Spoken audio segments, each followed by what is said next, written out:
Messi അല്ല, ഞെട്ടിച്ചത് സ്കലോണിയാണ്. Argentina versus Algeria മത്സരത്തിന്റെ tactics അതായിരുന്നു ഇന്നത്തെ അർജന്റീനയുടെ വിജയത്തിനുള്ള വഴി വെട്ടിയത് എന്ന് തന്നെ പറയേണ്ടി വരും.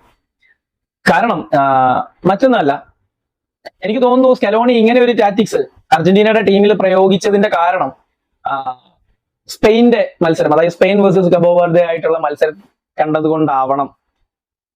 സ്പെയിൻ വേഴ്സസ് കബോ വെർദെ മത്സരത്തിന് ശേഷമാവണം ഒരു പക്ഷെ ഇങ്ങനെ ഒരു ടാക്ടിക്സ് സ്കലോണി അർജന്റീനയുടെ ടീമിലേക്ക് ഇംപ്ലിമെന്റ് ചെയ്യുന്നത് എന്ന് തോന്നുന്നു.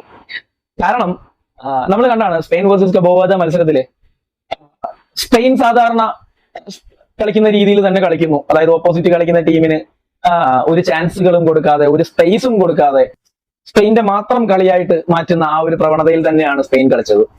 അവരുടെ സ്ഥിരമായുള്ള പാസുകളും അവരുടേതായിട്ടുള്ള അറ്റാക്കിംഗ് ശൈലികളും ഒക്കെ, ഇന്റർസെപ്ഷൻസ് ആയാലും ഒക്കെ.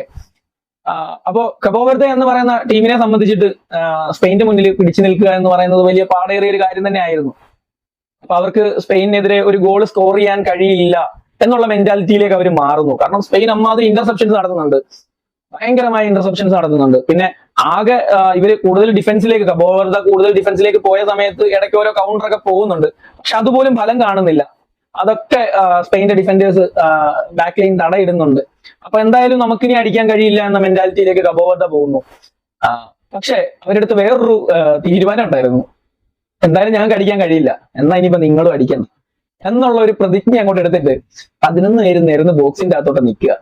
സോ അവിടെ വെച്ച് സ്പെയിനിന്റെ പണി തീരുന്നു. അപ്പോ സ്പെയിൻ അവിടെയാണ് പണി കിട്ടിയത്. അപ്പോ ഇതേ പണി ഒരുപക്ഷെ അർജന്റീനയ്ക്കും കിട്ടിക്കൂടെ എന്നുള്ള ചിന്തയുടെ ഭാഗമായിട്ടായിരിക്കാം സ്കലോണി ഇങ്ങനെ ഒരു ടാക്ടിക്സ് പ്രയോഗിക്കുന്നത്. അതായത് അൾജീരിയ ആയിട്ട് മത്സരം വരുന്നു. അൾജീരിയ അത്യാവശ്യം ഓക്കെ ആയിട്ടുള്ള ഒരു ടീമാണ്. എന്നാലും അർജന്റീനയെ സംബന്ധിച്ച് അർജന്റീനയുമായി കമ്പയർ ചെയ്ത് നോക്കുമ്പോൾ ഒരുപാട് ചെറിയ ടീം തന്നെയാണ്. അപ്പോ ഒരുപക്ഷെ കബോ വെർദെ ഒക്കെ സ്പെയിനെതിരെ കളിച്ചതുപോലെ അർജന്റീനയ്ക്കെതിരെ അൾജീരിയ കളിച്ചേക്കാം എന്നുള്ള ഒരു ചിന്ത സ്കലോണിക്ക് വരുന്നു. സ്കലോണി പെട്ടെന്ന് ഒരു പ്ലാൻ അങ്ങോട്ട് ഇംപ്ലിമെന്റ് ചെയ്യുന്നു. അപ്പൊ ഞാൻ ആദ്യമൊക്കെ ഇങ്ങനെ കളി ഇങ്ങനെ പൊക്കോണ്ടിരിക്കുമ്പോഴൊക്കെ ഞാൻ ആലോചിക്കുന്നു, അർജന്റീനയ്ക്ക് ഇത് എന്താ പറ്റിയേ? സാധാരണ അർജന്റീന കളിക്കുന്ന പോലെ അല്ലല്ലോ കളിക്കുന്നത്. ഇത് അൾജീരിയ ഭയങ്കരമായിട്ട് ചാൻസുകൾ ക്രിയേറ്റ് ചെയ്യുന്നു. അൾജീരിയ നന്നായി കളിക്കുന്നു. എങ്ങനെയാ, അർജന്റീനയെക്കാളും നന്നായിട്ട് അൾജീരിയ കളിക്കുന്നുണ്ട്. അൾജീരിയ പെർഫോം ചെയ്യുന്നു. അൾജീരിയ പാസുകൾ ചെയ്യുന്നു, ഇന്റർസെപ്ഷൻസ് ചെയ്യുന്നു, ചാൻസുകൾ ക്രിയേറ്റ് ചെയ്യുന്നു. എന്തിനു പറയണം, ഒരു ഗോൾ അവര് ആദ്യം തന്നെ കണ്ടെത്തുന്നു. നിർഭാഗ്യവശാൽ അത് ഓഫ് സൈഡ് ആയി പോകുന്നു. എന്നാലും ആ ഒരു ഗോൾ അടിക്കാനുള്ള സ്പേസ് ബാക്ക് ലൈനിൽ ഉണ്ടാവുന്നു. അപ്പോ അർജന്റീനയുടെ എന്താ പറയാ, മിഡിലായാലും ബാക്കിലായാലും ഒക്കെ ഇവർക്ക് അൾജീരിയക്ക് ഭയങ്കര സ്പേസ് ഉള്ളതുപോലെ എനിക്ക് ഫീൽ ചെയ്തു. എന്താണ് ഇങ്ങനെ? സാധാരണ അർജന്റീന നമുക്കറിയാം, അർജന്റീന റൂഡായിട്ടും അതേപോലെ തന്നെ പ്രൊഫഷണലായും ഫൗൾസ് ചെയ്യുന്ന ഒരു ടീം തന്നെയാണ്.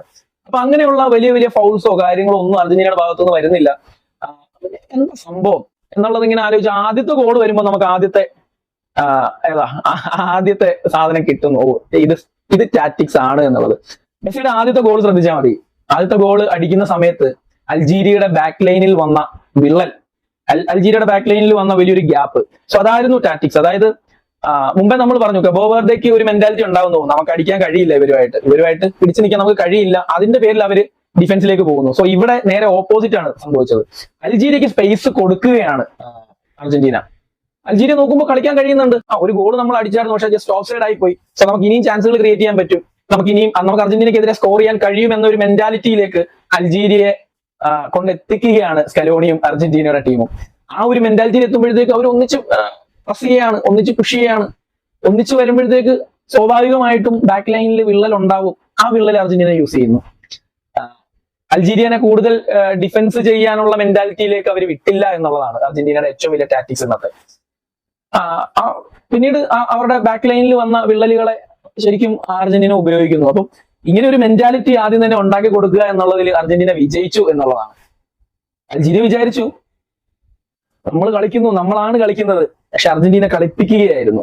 അത് അർജന്റീനയുടെ ടാക്ടിക്സ് ആയിരുന്നു, അർജന്റീനയുടെ ട്രാപ്പ് ആയിരുന്നു. സോ എനിക്ക് കളി കണ്ടപ്പോൾ പേഴ്സണലി എനിക്ക് അങ്ങനെയാണ് തോന്നിയത്. സോ അതേപോലെ അങ്ങനെ ഒരു ടാക്ടിക്സ് ആണ് ഇന്ന് അർജന്റീന യൂസ് ചെയ്യുന്നതാണ് എനിക്ക് തോന്നുന്നത്. കാരണം സാധാരണ അർജന്റീന ഇങ്ങനെ സ്പേസ് ഒന്നും കൊടുത്ത് കളിക്കുന്നതല്ലല്ലോ. അപ്പൊ അർജന്റീനയ്ക്കെതിരെ അൾജീരിയ ഒക്കെ ഇത്രയും നന്നായി പെർഫോം ചെയ്യുക എന്ന് പറയുമ്പോൾ അൾജീരിയ നന്നായി കളിച്ചു. പക്ഷെ അൾജീരിയ കളിച്ചതിന്റെ കാരണം ഇതാണ്, അൾജീരിയക്ക് സ്പേസ് കൊടുത്തു കളിക്കാൻ. അർജന്റീന ഒന്നും അങ്ങനെ ആർക്കും അങ്ങനെ അധികം സ്പേസ് ഒന്നും കൊടുക്കുന്നതല്ല, നമുക്കറിയാം. അപ്പോ അൾജീരിയ നന്നായി കളിച്ചു, കാരണം കളിച്ചതിന്റെ കാരണം ഇതായിരുന്നു. സോ അർജന്റീനയുടെ ആ ഒരു ട്രാപ്പ് മനസ്സിലാക്കിയില്ല. മെസ്സി ഹാട്രിക്ക് നേടുന്നു. മെസ്സി ആരാധകരെയും അല്ലെങ്കിൽ അർജന്റീനിയൻ ആരാധകരെയൊക്കെ സംബന്ധിച്ചിട്ട് ഇന്ന് ഭയങ്കര സന്തോഷത്തിന്റെ ദിവസമാണ്. ഭയങ്കര സന്തോഷത്തിന്റെ ദിവസമാണ്. പിന്നെ ഒരു ഫുട്ബോൾ ഫാൻ എന്ന രീതിയിൽ നോക്കുമ്പോൾ കിലിയൻ എംബാപ്പെ ഇന്നലെ തകർത്താടി 2 ഗോളുകൾ സ്കോർ ചെയ്തു. അതിനുശേഷം അർലിംഗ് ഹാലൻഡ് തകർത്താടി 2 ഗോളുകൾ സ്കോർ ചെയ്തു. അതായത് ഇന്നിപ്പോ രാവിലെ സാക്ഷാൽ ലയണൽ മെസ്സി ഹാട്രിക്ക് നേടുന്നു. ഇനിയിപ്പോ വരാനിരിക്കുന്നത് ഇന്ന് രാത്രിയിൽ സാക്ഷാൽ ക്രിസ്ത്യാനോ റൊണാൾഡോയുടെ ആ ഒരു പെർഫോമൻസ് കാണാനായിട്ട് ഫുട്ബോൾ ലോകം കാത്തിരിക്കുകയാണ്. അപ്പൊ എന്തായാലും നമുക്ക് കാത്തിരിക്കാം. Thank you.